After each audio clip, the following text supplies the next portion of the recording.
can't hear me, make signal. I'm Mayor Fisher, and I want to welcome you all here tonight. It's a signal honor for me to have been asked to chair the meeting. I feel very much a young feller and a newcomer compared to some of the folks here who are real old Lafayette, and I guess that the strength of Lafayette is in the mix of both the old and our sense of history and the new and our sense of the future. And it's great to see us all gathered here together tonight. I see many of the people who've been active in our city since we've incorporated. I also see many familiar faces, descendants of the pioneer families, and I'm mighty proud to be here with you all, and I want to welcome you here tonight. The Lafayette City Council has asked me to proclaim this Lafayette History Week. And I think it's very fitting that our new city should recognize our sense of history in this way, because we do have a sense of history that I think few cities in this area have, or indeed have any right to have. As the first settled area in the county, it's perhaps paradoxical that we're the most recently incorporated. In spite of our only recent incorporation, it's certainly been clear for many years that Lafayette as a community had a real sense of local identity. And though we didn't have a city council or a planning commission or a city office, I think many people in town knew that the Lafayette Design Project, the Lafayette Improvement Association, the Lafayette Library Association, the Dramatours, Las Trampas School, Futures Explored, one could go on and on, were excellent organizations spawned in fertile soil, which was peculiarly and uniquely Lafayette and nowhere else. I remember before incorporation talking to a couple of the members of the Board of Supervisors who said jokingly, Lafayette doesn't have to incorporate. You're as good as a city already. Whenever there's an issue before us, more people troop up here to raise hell than people from any other community. There's no mistaking people from Lafayette, and one of them said, I can smell them a mile away when I see them come trooping through that door. And so incorporation was just a formalization of our already community. Well, we've got a very interesting evening tonight, I'm sure. Father Abelo is going to be speaking, and Mrs. Davis is going to be speaking, and we're going to be discussing a matter of real interest to us all. I'd like to introduce Mrs. Fern Davis. Mrs. Davis has been very active as a liaison between the Historical Committee of the Library Association and the City Council. And she's been a real good friend to our very young city, and I'm sure a good friend to all of us in preserving our history. Mrs. Davis.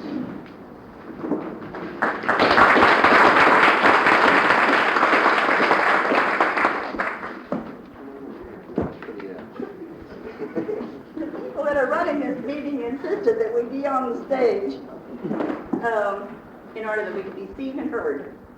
So here I am. No, I would like to sit down. Now we need a chair, don't we?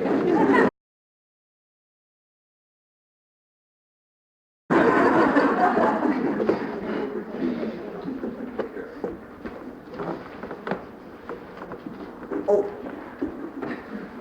get away from that screen.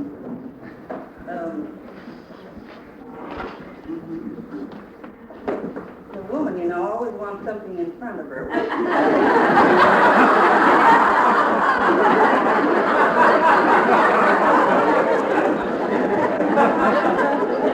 haven't gone into the middies yet. I'm going to just say a few words about the Lafayette Historical Committee, which has been functioning for 3 years now. It's rather a unique situation in a way, because in most communities, a historical group starts out as a society. But as you will read in the report, which we have of our achievements here, and I'm not going to say a great deal about what's in here, because you can read, I need to tell you, of how we got started and all. But we did become a committee of the Lafayette Library Association. And the library in the city, and the library in Lafayette especially, since we have no building which we could use as a museum, the library is a logical place for historical files and small historical artifacts, because there's always supervision there over valuable materials. The staff of the library is trained to show people how to use the files. It's a public place where many people go, and hundreds of young people go. And we have found out from experience now that the young people in the community are extremely interested in our early history. So our file and all of our materials are in the library. When we started in 1967, we were all amateurs. There were 8 of us. And so we just played it by ear. But not realizing that it was going to become a snowball, which really got rolling and still is. We began collecting materials, pictures mainly then, newspapers, old newspapers, from people that we were told about who had these things. We began talking to old-timers, and one thing led to another, until, as I say, it really became bigger, and we were doing more things than we ever thought we would. We found a great interest in the town, in what we were doing.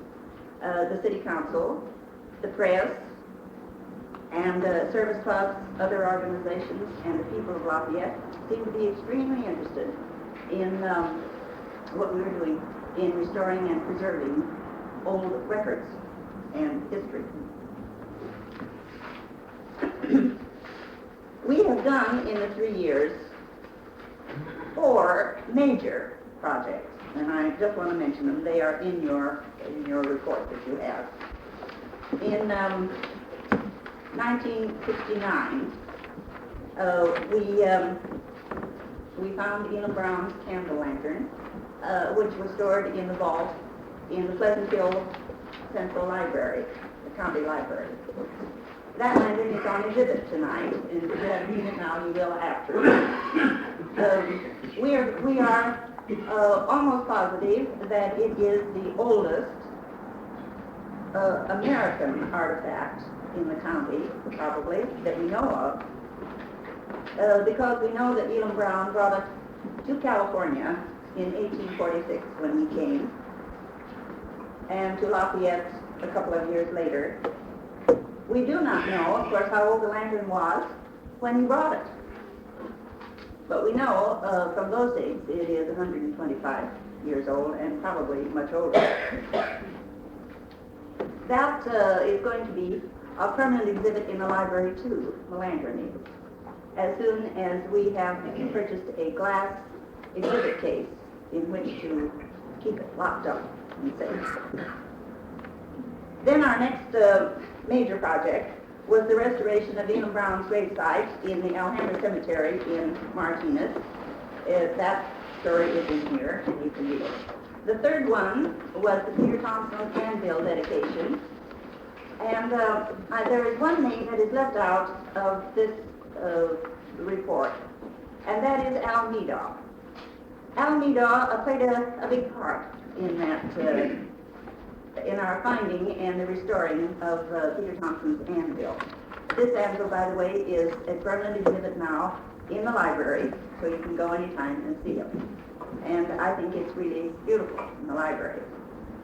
So Orville Jones is a great-grandson of Peter Thompson, and Orville Jones and Al Medaw and others, members of the family, knew where the anvil was for all of these years, but almost everybody else in town thought it was lost. but they knew where it was because it was in Al Meadow's, one of his storage areas. He had several of them over there in his,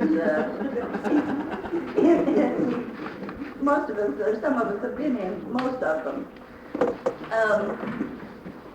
In his home, which was the old Wayside Inn on Golden Gate Way, for those of you who may not know where Al Meadow lived. He had it stored in there for safekeeping for a number of years. And when Orville Jones and the family gave it to the city, which they have, Al Meadow cleaned it up. He found a beautiful big old gray heavy piece of timber, which we mounted it on. So I did want to mention Al in this Peter Thompson anvil, because his name is not in there. And then finally, we had the dedication of Plaza Park. I'm not going to say anything about that because Father Avallo's going to. You will notice in this report that we have listed 10 exhibits. Exhibits mainly in the Federal Savings and Loan Association Landmarks Room and in the library. The exhibits have been very important for a stirring interest in the community in what we are doing. Now this year, the committee, and we are now 14. We started out as 8. We are now 14. And this year, the committee is working as usual on the projects that keep going all of the time. Collecting pictures, collecting clippings, and mounting pictures, mounting clippings, cataloging, and other things which go into the file. But we always have some special projects, and one this year are the Huff letters. There is a descendant of the Huff family who lives in Orinda. He isn't here tonight by any chance, is he? He received a notice, or an invitation. And he has over 200 letters that were written by the Huff family from Lafayette to New York and back. Started someplace in about 1856, I think. We are duplicating those letters, not all of them, the ones that have pertinent news in them, for our files, so that you can enjoy them. We hope this year to start on our oral history program. Oral history is taping, the making of tapes. When you visit with an old timer, have an interview with an old timer, and put it on tapes. So we are hoping that we will start oral history this year. We have just purchased our first slides, and you're going to see them tonight. And some of the members of the committee who are here tonight haven't even seen these slides themselves yet.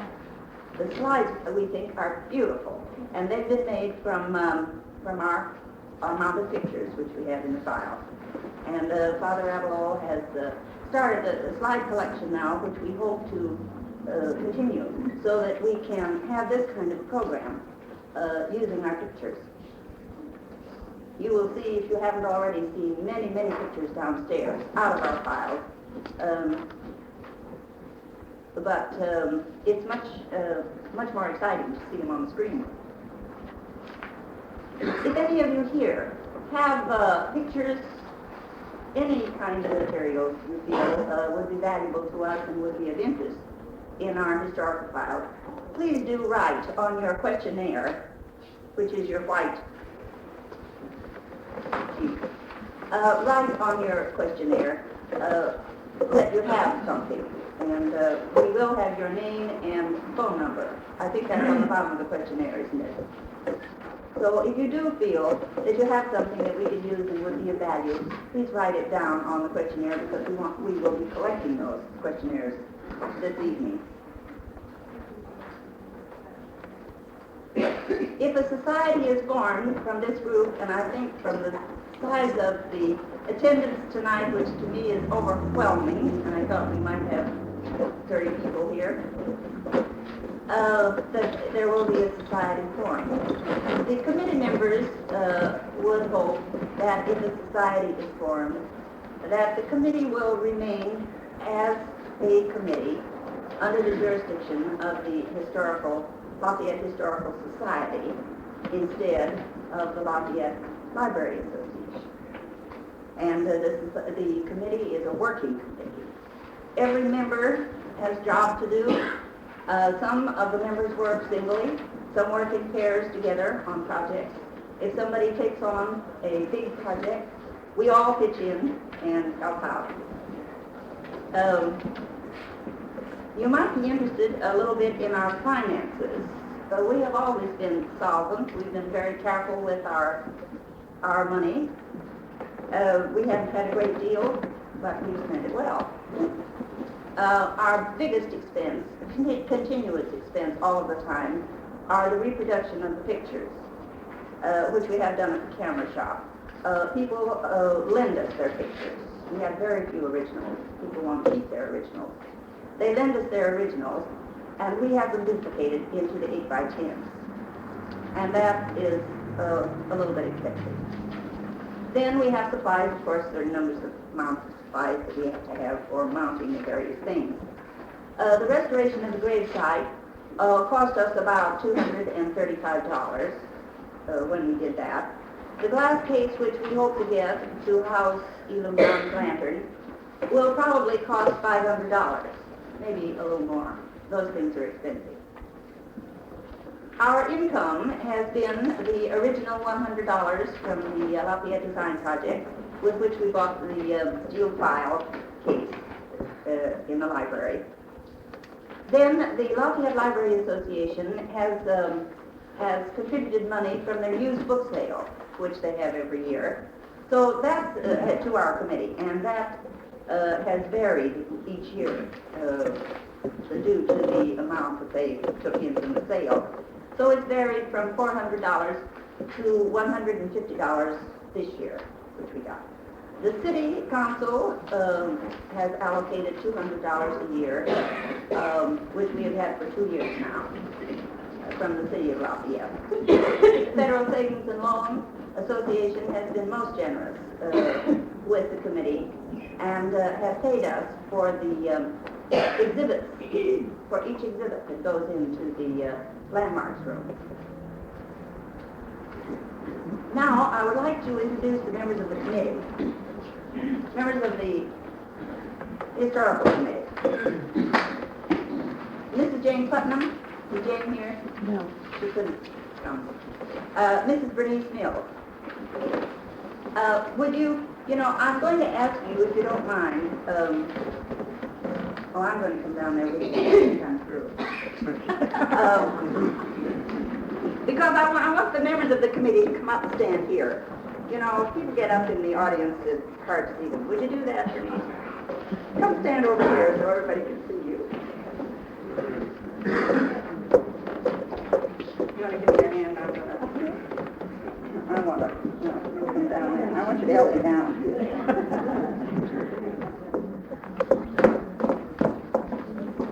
And Mrs. Ruth Holton.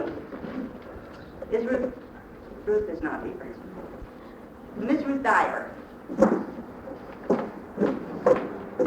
Mrs. Wade Merriman. Mr. Jack Hageman. Mrs. Paul Broadhead.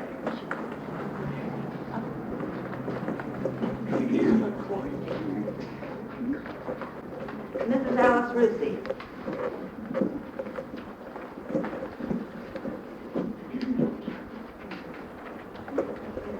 Father William Apple.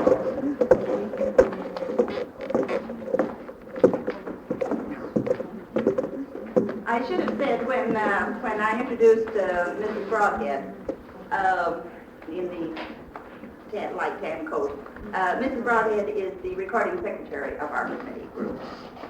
And Mr. Ted Murphy. Ted Murphy is our treasurer, guardian of the money, and does he guard it? Mrs. John Kimball. Mrs. Kimball is our secretary and has charge of newspaper publicity. And Mr. Paul Ogden, who is absent, he's not here tonight, and Miss Nancy Flood.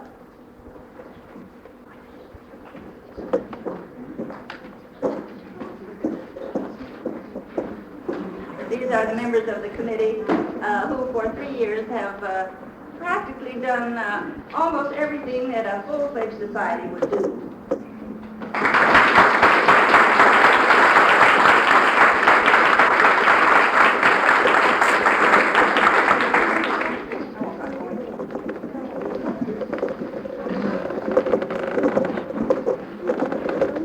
Thank you, Mrs. Davis, and thank you very much, committee. You've really accomplished a great deal. Thank you. That's one city council allocation which very few people would argue about. $200 was a very good investment. I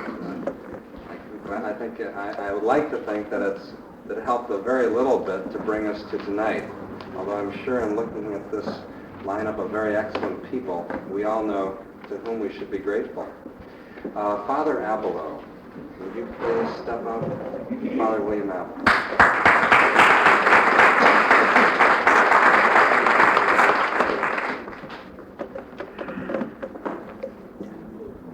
Thank you, Mayor Fisher. I suppose there are any number of people who, in reading the announcements in the newspapers, who perhaps as a president of a local club or something received one of the invitations to this meeting. I suppose there are many people among those who heard about this meeting this evening whose first reaction was, why a Lafayette Historical Society? Why Lafayette of all places? What's historical about Lafayette? I hope that some of those people are here tonight, but I would rather guess that most of them are not, because they would have their doubts as to the necessity or the advisability of anything Lafayette historical. And so I guess the burden of my presentation, which might better be addressed to those people, is to prove to you, beyond the shadow of a doubt, that Lafayette is older than what anybody knows. I'm gratified that in the final adopted design for a city seal for Lafayette, the words were included, settled 1848, incorporated 1968. I'm afraid that had words such as these not been included, there are many people who would have forever thought, as perhaps they now think, that Lafayette is something new, that Lafayette is a product of post-World War II boom or something of that sort, because it has an appearance of newness. Take, for example, Pleasant Hill. This is an old name, actually, but Pleasant Hill is not only a new city, it is also really, in many ways, a new community. There was really no town of Pleasant Hill to speak of in times past, but there was a Lafayette. In fact, there was a Lafayette before there were many other places around this part of California.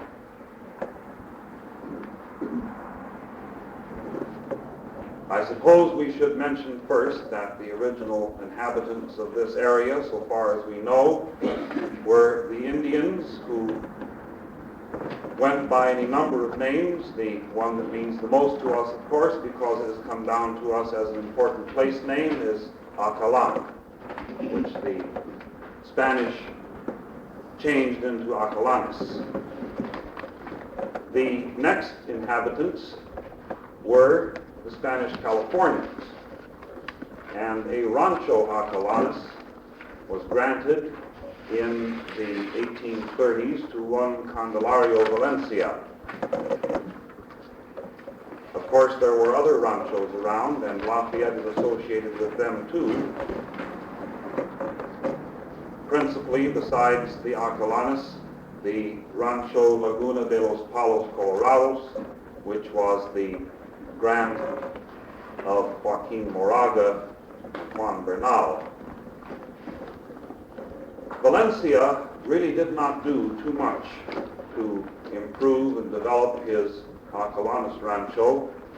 And ultimately, it passed into the hands of the man whom we have honored as Lafayette's founder, if you will, Lafayette's first American settler, and indeed only the second American permanent settler in all of present-day Contra Costa County, second only to John Marsh of the way east Brentwood area.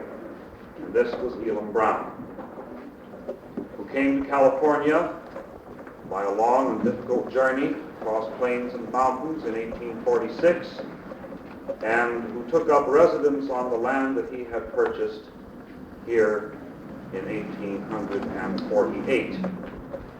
It is from this date that we adopted the words settled 1848 for the city seal. There was at one time a very important stand of redwood trees in this area. In fact, I think such a beautiful and lush stand of redwood trees that were they in existence today, it would be a redwood state park or perhaps even a national park. And this was in the area between where we are now and Oakland, in the hills, the valleys, specifically between Moraga and Oakland. As you know, the gold rush brought a huge influx of population to California, caused it to become the 31st state of the Union in very short order by 1850. It was the only state out this way. It was completely separated and isolated from the other states of the Union. Well, it was around this time, the late 40s and early 50s, that there was a great need for lumber. And so the beautiful redwood trees were felled and milled right on the spot and went into the construction of homes and other buildings in the East Bay and in the entire Bay Area. And there was a necessity then for hauling the timber, the lumber, to a place from which it could be shipped. And so there was a haul road from the Oakland side of these mountains down to the East Oakland Embarcadero. And there was another haul road from the Moraga Redwoods to Martinez, which of course was a very important port at that time. And it is really with this road that the story of Lafayette as a town, as a community, begins. Elam Brown was here with his family. There were a few other families here, but it is this road with which we associate the beginnings of a town in the sense of a commercial center, a place with stores and a church and a school and so forth. I've done considerable research into the very early history of Lafayette, and although records are very much lacking, I have come to the conclusion, and I think I'm correct, that this road, this Moraga Redwoods to Martinez Road, passed east of the present center of Lafayette. It was a road that obviously came up from the Moraga Redwoods, past the laguna of the Moraga Rancho, which was at present Campo Lindo High School, over Jonah Hill, and then passed east of present downtown Lafayette. I would venture to guess somewhere in the vicinity of 2nd and Golden Gate. And in fact, Golden Gate Way, which of course was the highway for many, many years, was for a short distance a part of that road. And then it, at least by later modifications, passed very close to present-day Pleasant Hill Road and out to Martinez in that direction. And so it was in the early 1850s. Let's pick a date, 1853.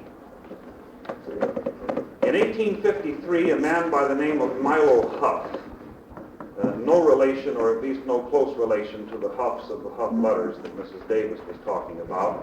Milo Huff opened a hotel, I guess you could call it, a roadside place, a tavern with some rooms and even a little stock of provisions, at some point on this Redwoods to Martinez Road. And there were other little places of business opening up. I should hasten to add that there were farmers settling in this locality, farmers besides Elam Brown, and they settled to the east of his land. Elam Brown determined, whether correctly or incorrectly, at least this is the way the government patent worked it out, Elam Brown determined that his east line passed very close to the present Park Theater, just east of that, between the Park Theater and First Street. And everything east of that was considered to be public land. And there were a number of other farmers, including the Gorhams, who settled upon that land in good faith, including that it was public land. Later on, it was patented as part of the Moraga Rancho, and they, most of them lost their land to Horace Carpentier, who had acquired by one means or another, mostly another, the Moraga interests. We won't go into Horace tonight. He is quite a character of history in this area. One of the founders of Oakland, actually. The little places of business and of community gathering that opened up on this road were to serve these farmers as well as the teamsters on the road. And so there was then this tavern of Milo Huff. There were other small places. There were, for example, in 1855, 2 places marked tavern down in this locality on an old map that I have found, and a blacksmith shop farther down, farther east, I would say just about where Golden Gateway comes into the present Mount Diablo Boulevard. And there was also, very early, in the 1850s, built in this same general area of 2nd and Golden Gate, a school and a church. Those, of course, were mostly for the farmers rather than for the wayfarers along the road. Now, at this same time, back to this date of 1853, by 1853, Elam Brown was very well established on his land. He had been living upon it and developing it for 5 years. And by this time, he had located his home and his grist mill in a permanent location. They were at least one, perhaps 2 other locations prior to this time. The history of this is still a bit vague in my mind. But by 1853 or thereabouts, the grist mill, which he opened for his own use and then became a commercial enterprise for the other farmers who also found it difficult to haul their grain a long distance, was located somewhere in the vicinity of the present Park Theater. In other words, very close to the eastern line of Elam Brown's land, on the creek, and probably almost directly in back of Al Medaw's building, in that general area. And Elam Brown's home was located at what is now the corner of Huff Street and the little creek in the Lafayette Shopping Center. I'll show a picture of that later. And a store opened up at this location, this area near our present plaza. And gradually all the business that used to be up around 2nd and Golden Gate gravitated down towards Elam Brown's mill and his home, so that by, let's say, 1860 in round figures, or the early 1860s, this had become Lafayette. Another name should have to be introduced at this point, and that is the name of Benjamin Shreve. He was a man who had come west to seek his fortune in the gold fields, and he didn't do too well, as so many didn't do too well. And he was on his way back to San Francisco. This would be about 1853 also, to ship back to his home country in the eastern United States. And passing through this area that became Lafayette, Benjamin Shreve was induced to remain and teach school here. And as far as we know, he was the first school teacher. He decided to remain permanently, and he went into the merchandise business. He acquired Milo Huff's interest. Huff went on to establish the Walnut Creek House. Well, we're much older than Walnut Creek. You've got to remember that. And a few years was important, you know, back in history. And Benjamin Shreve became the storekeeper. And his first store, in fact, the best I can gather, his first couple of stores were down in this area of 2nd and Golden Gate. At first in Huff's Tavern building, and apparently later in a building by itself. But by early 1864, and I think earlier, Benjamin Shreve had moved his store business down onto Elam Brown's land, towards the new center of activity that was Lafayette. Now, Shreve had been appointed in 1857 the first postmaster. There had been an attempt to start a post office earlier when Milo Huff was here, back around 1854. And had it been started, and he did receive his appointment as postmaster, but as far as we can tell, the office never opened. Had it been started, it would have gone by the name of, I'll spell it for you, Acelanus, which was somebody's idea of how to spell Ocolanus, even though the post office would have been situated east of the Ocolanus Grant Line. Shreve, indeed, did become the first postmaster. The name for the community was, as far as we can determine, given by Benjamin Shreve, but not before several other names had been used and considered. This name of Ocolanus apparently was not satisfactory. I found a record in the Hall of Records in Martinez. The first time I really think this has ever been discovered. In 1855, the little settlement down there around 2nd and Golden Gate Way was being referred to as Diablo Town, or the town of Diablo. With a magnificent view of the mountain, it's little wonder. There was, of course, many references to the whole general area as Brown's Mill. One might expect that. And then the school took on the name of the Centerville School District, and they wanted to call the community Centerville. But when it came time to apply for a post office name, they discovered that this name had already been preempted by another settlement. And so Benjamin Shreve, and I think too with the thoughts of Elam Brown, decided that the town should be named Lafayette. And it has borne that name since 1857. And the post office has been in continuous operation since 1857. At first in that 2nd and Golden Gate area, and then by the early 1860s in Shreve's new store on the plaza.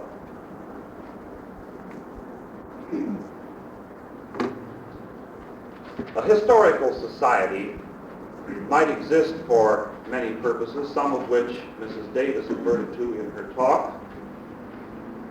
It seems to me that one of the purposes that any historical society should have is the preservation of our historical and architectural heritage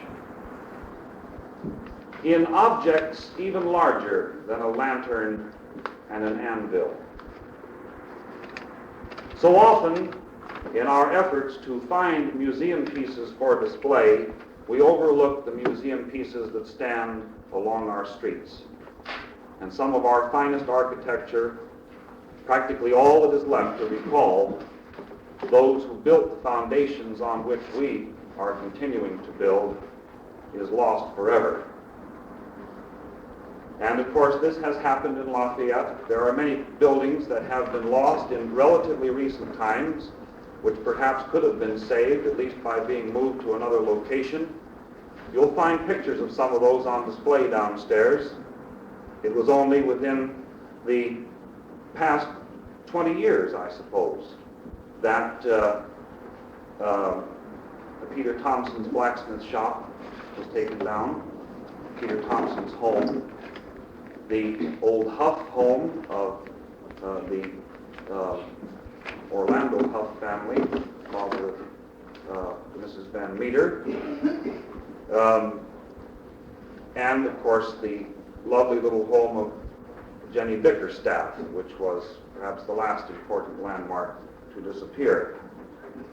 Lafayette has little else except a few scattered homes throughout the general vicinity, some of which I have some slides to show you, with one exception, and that is that by some remarkable stroke of good luck, we still have three in a row, if you please, of our early commercial buildings on the plaza.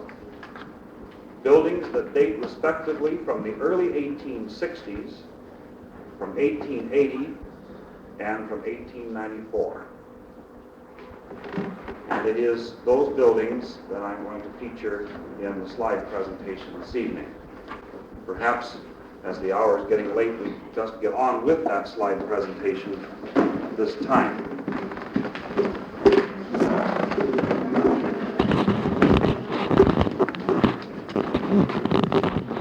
The slides.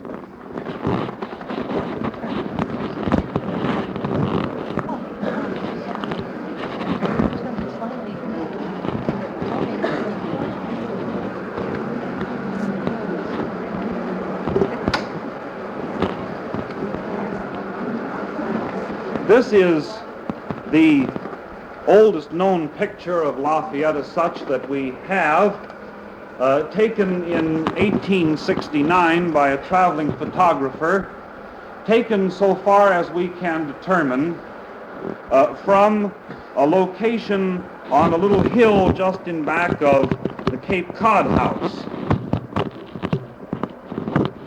If you look down into the heart of town, you'll see here the hotel that stood since the early 1860s on the corner now occupied the Phillips 66 station. And if you look beyond that, the plaza itself is hidden behind the hotel in this picture. But if you look beyond it and to the right, you'll see the roof there of Benjamin Shreve's store, which is still standing. And I think probably behind it right there, in fact, a good imagination, you can even pick out the smokestack of the flour mill, which by this time was a steam mill. Now, this little white structure there is much closer down into the Second and Golden Gate area, and maybe one of the earlier structures of Lafayette. This is Elam Brown's home. This is Mount Diablo Boulevard. The little conveyance that you see down in the right-hand corner of the picture here was the photographer's vehicle in which he developed his tintype pictures that he took along the road. And here is a comparable view of Lafayette today. This is taken from a little higher up because the spot where that old picture was taken has probably been obliterated by the freeway. So this was taken from Via Roble, that same general area. And of course, Mount Diablo Boulevard is down here, farther to the right in this picture than it was in the old one. And this area right here is that plaza area, the heart of Lafayette. There's the Park Theater. So this is the plaza area right down there. This is the general area in which Lafayette began as a town in the sense of a little commercial center. And this is pictured on Golden Gate Way between 1st and 2nd Streets. There are still some of the old black locust trees that were planted down there in very early days.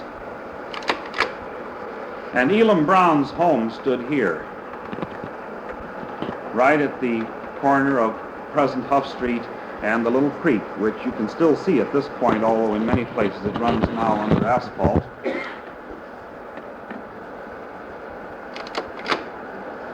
Here is a picture of Elam Brown's grave in Alhambra Cemetery in Martinez before our historical committee under Mrs. Davis's leadership had this restored, standing up now and Looks much nicer. Plot is landscaped. You'll see pictures of that on display downstairs. Now we have here a few pictures of our plaza as it looked in times past. This picture was taken, I would venture to guess, shortly after the turn of the century. Here is the hotel on the Phillips 66 corner, which replaced that one you saw in the old picture.